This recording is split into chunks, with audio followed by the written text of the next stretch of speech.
Good morning बच्चों। जैसा कि मैंने आपको बताया था कि मैं आईटीआई के बच्चों के लिए लेक्चर्स स्टार्ट करने जा रहा हूं और ये लेक्चर्स उनके स्टार्टिंग से रिलेटेड होंगे। आज मैं आपको सबसे बेसिक चीज़ पढ़ाने जा रहा हूं, वो है आपका बेसिक इलेक्ट्रिसिटी। मतलब आपको बेसिक इलेक्ट्रिसिटी के बारे में नॉलेज होनी चाहिए। चलिए सबसे पहले मैं आपको बताऊंगा कि आपके इंजीनियरिंग में कौन कौन से मटेरियल्स होते हैं जिनमें धारा प्रवाहित होगी कि नहीं होगी। ठीक है, चलिए हम बात करते हैं।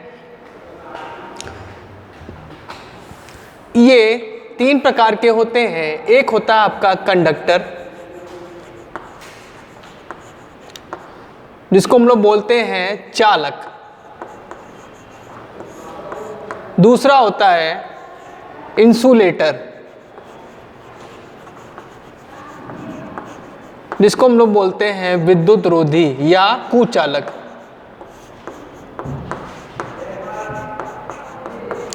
और आपका तीसरा होता है सेमीकंडक्टर।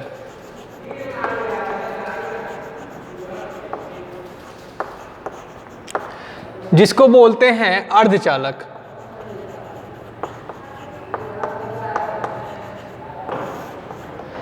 आपको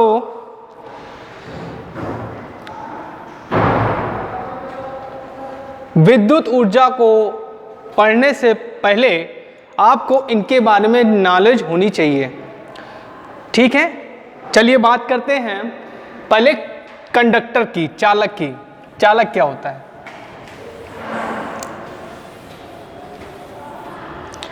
देखिए, चालक वे पदार्थ होते हैं जिसमें इलेक्ट्रॉनों का प्रवाह आसानी से हो जाता है।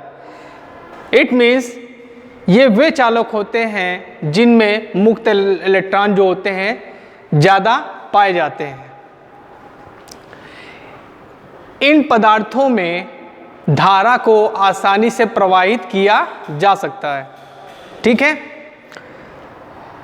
और ये जो पदार्थ होते हैं इनकी क्या होती है, चालकता बहुत ज़्यादा होती है और इनकी रेजिस्टिविटी मतलब प्रतिरोधकता बहुत कम होती है, जो कि ना के बराबर होती है।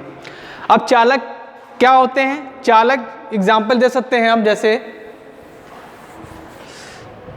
आपका आ गया सिल्वर, चांदी।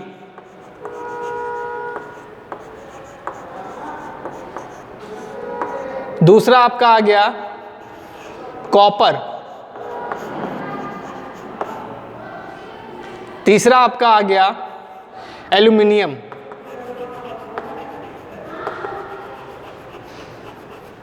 चौथा आपका आ गया आयरन। ये आपके पदार्थ क्या कहलाते हैं? चालक कहलाते हैं। इनमें इलेक्ट्रॉनों की संख्या बहुत अधिक होती है और इनकी रेजिस्टिविटी क्या होती है? बहुत कम होती है।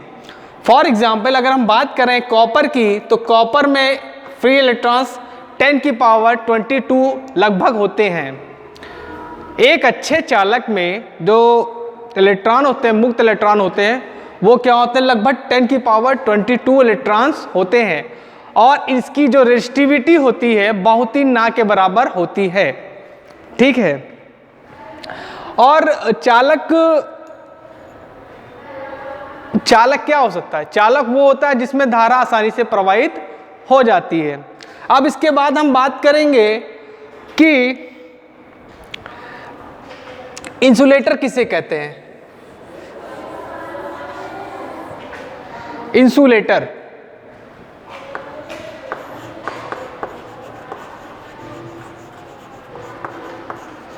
इंसुलेटर मतलब कुचालक या विद्युत रोधी। मतलब हम कह सकते हैं कि वे पदार्थ जिनमें धारा आसानी से जिसमें धारा प्रवाहित होती नहीं है, वो पदार्थ क्या कहलाते हैं? आपके विद्युत रोधी कहलाते हैं। इनमें इलेक्ट्रॉनों की संख्या जो होती है, मुक्त इलेक्ट्रॉनों संख्या होती है, वो ना के बराबर होती है। इसमें मुक्त इलेक्ट्रॉन नहीं होते हैं और इनकी जो प्रतिरोधकता होती है बहुत ज़्यादा होती है। इनकी प्रतिरोधकता जो होती है बहुत ज़्यादा होती है। इनकी प्रतिरोधकता हम कह सकते हैं 10⁻12 ओम मीटर तक होती है।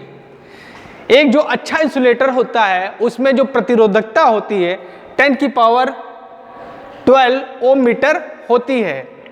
इनमें इलेक्ट्रॉन फ्लो नहीं होते हैं, ठीक है।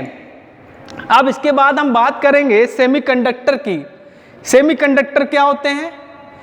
सेमीकंडक्टर वे पदार्थ होते हैं जिनमें चालक तथा कुचालक दोनों के गुण पाए जाते हैं।